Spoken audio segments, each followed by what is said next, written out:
Bismillahirrahmanirrahim. Assalamualaikum warahmatullahi wabarakatuh. Alhamdulillah anak-anak, pada kesempatan hari ini kita akan belajar materi suhu dan kalor. Tujuan pembelajaran hari ini adalah anak-anak mampu memahami apa arti suhu, kemudian apa perbedaan suhu dan kalor, apa arti kalor, dan macam-macam perpindahan kalor. Suhu adalah besaran yang menyatakan ukuran derajat panas. Satuan suhu Celcius, Fahrenheit, Reaumur, dan Kelvin. Alat untuk mengukur suhu disebut dengan termometer. Nah, ini contoh suhu. Suhu dikatakan tinggi jika benda terasa panas, maka suhu itu akan menunjukkan ukuran yang tinggi di termometer kita. Namun, jika benda itu dingin, maka suhunya akan menunjukkan derajatnya rendah. Contohnya, benda yang dingin, ini benda yang panas ya. Jika diukur suhunya, maka akan terlihat ukuran suhunya semakin tinggi. Namun untuk benda yang dingin, ukuran suhunya semakin kecil. Ini merupakan konversi satuan suhu. Jadi tadi ada Celcius dilambangkan dengan huruf C, Fahrenheit dilambangkan dengan huruf F, Reaumur dilambangkan dengan huruf R, dan yang terakhir Kelvin. Nah, bagaimana ukuran suhu dari berbagai macam, dari 4 satuan ini apakah sama? Tentu tidak. Kita misalkan dengan air. Air ya, salah satu zat yaitu air. Jika diukur dengan Celcius, maka air akan membeku pada suhu 0 derajat Celcius. Kemudian jika diukur dengan satuan Fahrenheit, air akan membeku pada suhu 30 derajat Celcius. Dan jika diukur dengan satuan Reaumur, maka air akan membeku pada suhu 0 derajat Reaumur. Ini sama dengan Celcius, satuan Celcius tadi. Dan terakhir, jika air diukur dengan satuan Kelvin, maka air tersebut akan membeku pada suhu 273 Kelvin. Nah, dari sini bisa membedakan ya nak ya.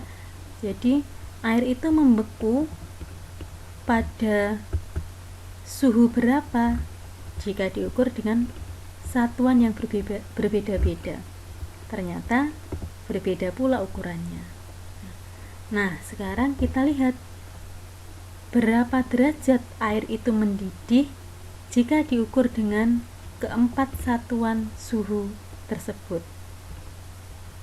Untuk satuan Celcius, air membeku pada suhu 100 derajat Celcius. Untuk satuan Fahrenheit, air membeku pada suhu 212 derajat Fahrenheit. Jika diukur dengan satuan Reaumur, air mendidih pada suhu 80 derajat Reaumur.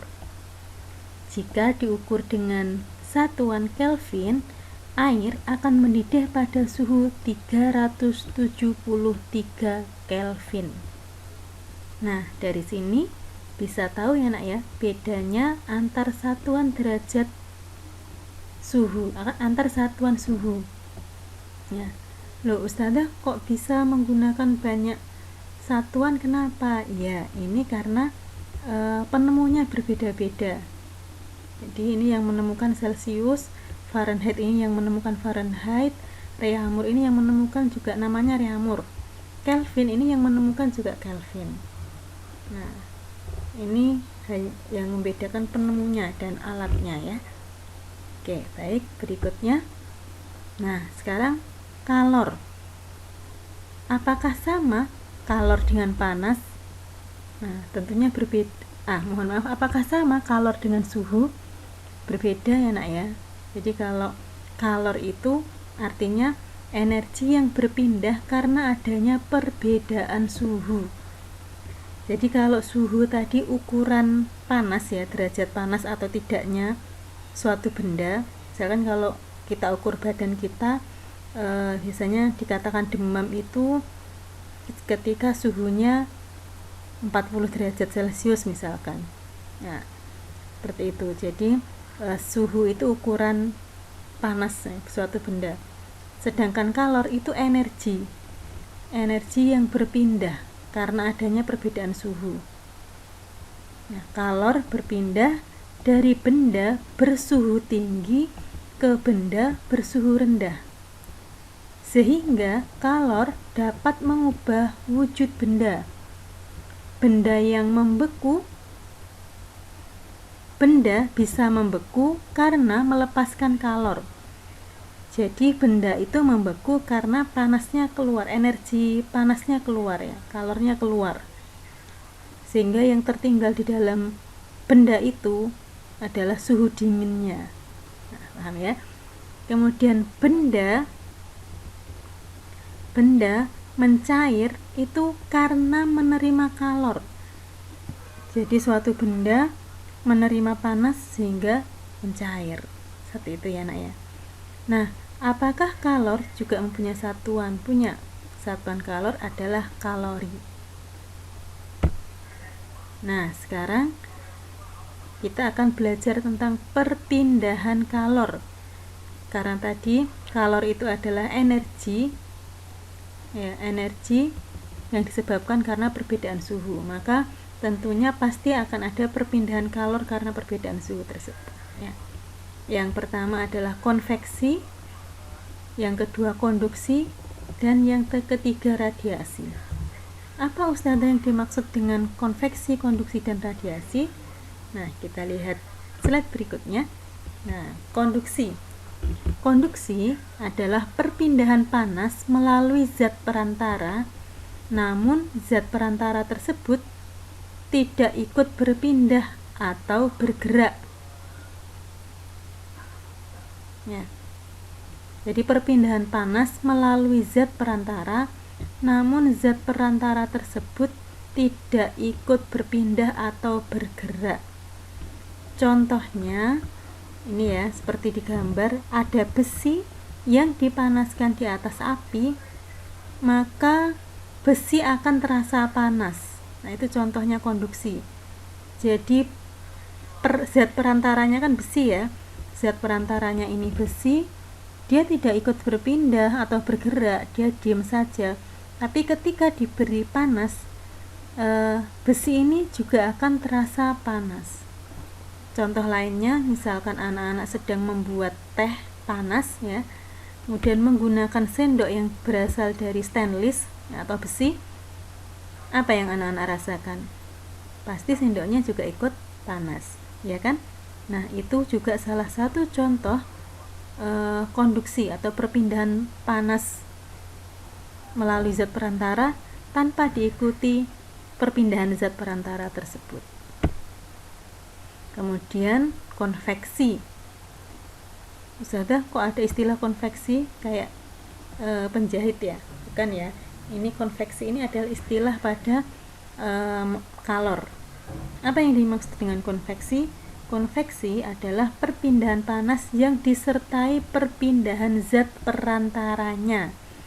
Nah, ini contohnya pada minuman es ya. Es ini Ustazah beri gambar lemon tea. Nah, seger sekali ya.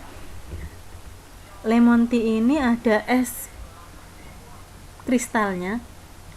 Nah, anak-anak tentunya sudah pernah ya, sering ya minum es. Apa yang terjadi dengan es kristal ini? Lama kelamaan akan mencair. Nah, ini berarti teh panas ya. Awalnya ini membuat teh panas, kemudian diberi es kristal. Nah, es kristalnya ikut mencair karena terkena panasnya teh. Nah, berarti zat perantaranya ini adalah es batu ini, dan es batunya ikut mencair larut menjadi air. Ini namanya konveksi. Jadi perpindahan panas yang disertai perpindahan zat perantaranya. Di zat perantaranya tadi kan es ya, es kemudian kena panas dari teh panas yang dibikin, esnya mencair ikut berpindah. Nah, itu namanya konveksi. Dan yang terakhir adalah radiasi. Anak-anak sering ya mendengar istilah radiasi. Apa itu radiasi? Radiasi adalah perpindahan kalor tanpa melalui perantara. Loh, kok bisa Ustadzah? Tanpa melalui perantara, tapi kalor itu bisa berpindah? Bisa. Contohnya jika anak-anak pernah berkemah dulu mungkin, atau berada di dekat kompor yang menyala ya, yang ada apinya ya, atau ketika berkemah menyalakan api unggun, kemudian anak-anak mengelilingi api unggun tersebut, apa yang dirasakan? Pasti di sekeliling api unggun itu akan terasa hangat. Nah, rasa hangat itu merupakan salah satu contoh radiasi dari api unggun. Ya, perpindahan kalor dari api ke lingkungan sekitarnya, sehingga lingkungan sekitarnya terasa hangat. Nah, itu dinamakan dengan radiasi. Nah, itu anak ya. Kemudian contoh lainnya apa selain api unggun atau kompor yang panas yang kita berada di dekatnya juga terasa hangat? Contoh lainnya yang dalam kehidupan sehari-hari, cahaya matahari. Siapa yang tidak merasakan cahaya panasnya sinar matahari ketika musim kemarau atau di siang hari yang panas? Pasti semuanya merasakan ya. Matahari itu panas dari bola api, dan rasa hangatnya itu bisa kita rasakan sampai ke bumi. Nah, itu radiasi namanya ya. Perpindahan kalor tanpa melalui perantara, namun bisa kita rasakan kehangatannya. Baik, itu insya Allah semoga dipahami.